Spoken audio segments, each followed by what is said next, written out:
Jėgos treniruočių dienoraštis. Programėlę pasidalinsiu pabaigoje. Šiandien vesdama seminarą supratau, kad labai mažai kas veda treniruočių dienoraštį. Kodėl?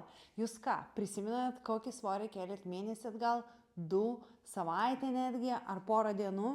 Aš abejoju, labai stipriai abejoju, kad 100% žinot, kokius svorius kilnojat ir kada.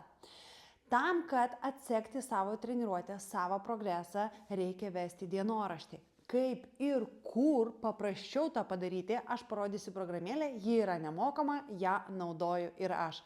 Taigi, tam, kad fiksuotume savo pratimus, savo svorį atlikimą ir progresuotume, mes tai turime kažkur užrašyti.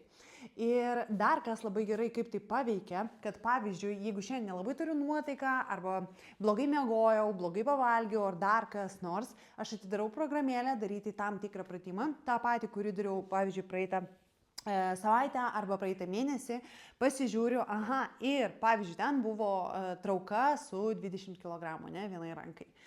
O šiandien norėjau paimti 5 kg hantelį ir aš, bent jau čia suveikia man nuostabiai, kadangi mano toksai charakteris, aš jau negaliu paimti mažiau. Todėl, kad ką tai padaro, tai nuostabiai skatina tave judėti toliau, bent jau su tuo pačiu svoriu, su kurio darei praeitą treniruotę.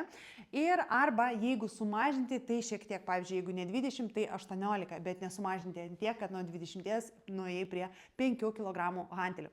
Ar aišku? Na ir šį programėlę pasidalinsiu ją čia. Ir visiems gerų sportų, linksmų švenčių, apkabinu, parašykite komentaruose man širdutę. Jeigu jums reikia dar daugiau programėlių, follow ir jas rasite pas mane. Iki.